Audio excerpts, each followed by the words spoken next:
book ready. Hey. Alright, so Lucas picked this one out. It's called The Emperor's New Clothes, and it's retold by Claire Sipi, illustrated by Deborah Albright. The Emperor's New Clothes.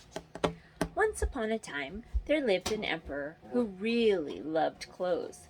He would strut around his palace in different outfits day and night. There were mirrors in every room so he could see his reflection as he passed by.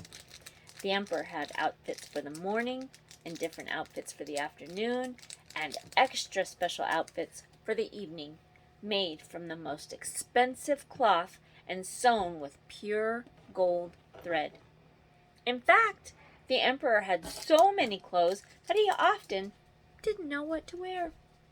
One day, two wicked men visited the palace. They knew all about the emperor's love for clothes. "Your Highness, we are weavers," they said, "but we can do something that no other weavers can do. We can make a magic cloth. This cloth is very special because only very clever people can see it." The emperor was impressed. "I would like you to make me a suit from this magic cloth," he said. "Of course, Your Highness. It would be an honor," said the first weaver. "Sire, we will need lots of gold thread," said the second weaver. "You shall have all the gold thread you need," replied the emperor. He turned to one of his servants. "Please show these fine gentlemen to the royal storeroom." The two men had never seen so much gold thread.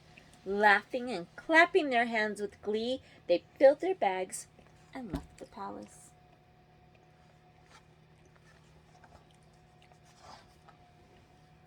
A few days later, the emperor called for one of his ministers. "Go and find out how the weavers are getting along," he ordered impatiently. "I need something new to wear." The minister rubbed his eyes. He couldn't see any cloth in the loom. "That's strange," he thought. Not wanting to appear foolish, he smiled at the weavers. "The cloth is looking wonderful. When will the emperor's suit be ready?" he asked. "Soon, soon," replied the first weaver. "But we will need more gold thread to complete the suit," said the second weaver. The minister hurried back to the emperor. As soon as he had gone, the weavers roared with laughter. Why? Because there was nothing on there. "Oh, this is priceless! What a foolish man!" Back at the palace, the minister bowed before the emperor. Not wishing to be called a fool, he said, "Sire, I have never seen cloth more beautiful.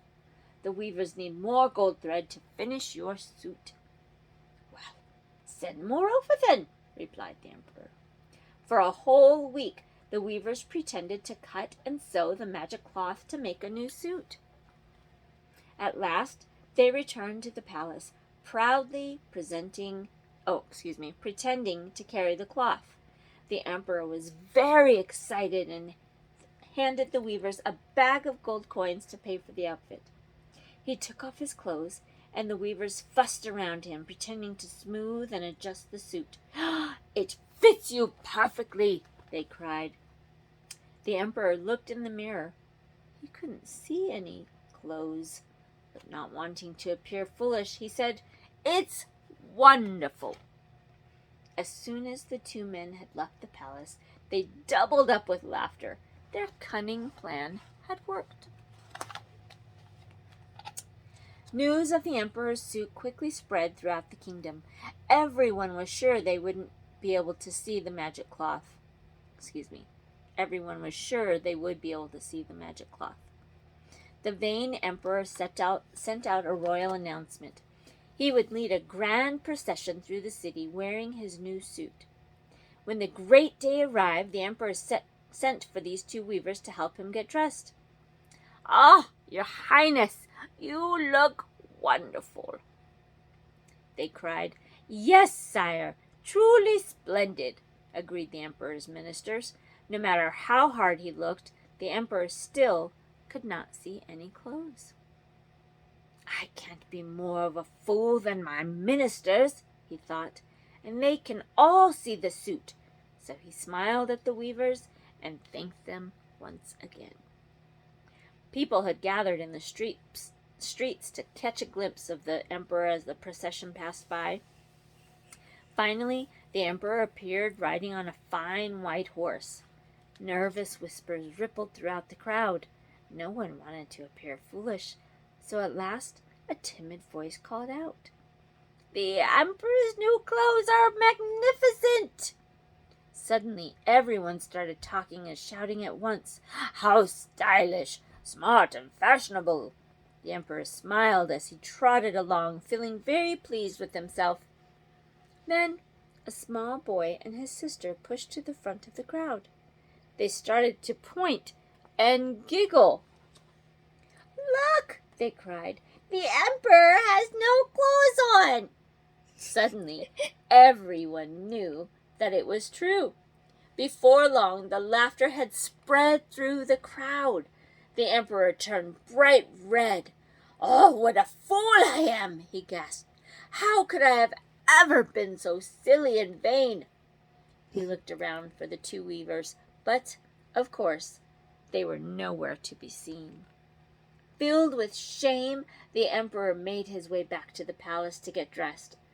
"I will never be so vain about my clothes again," said the emperor to his minister. He was true to his word, and he was a much happier emperor from that day on. Hope you liked it. I love you. Good night.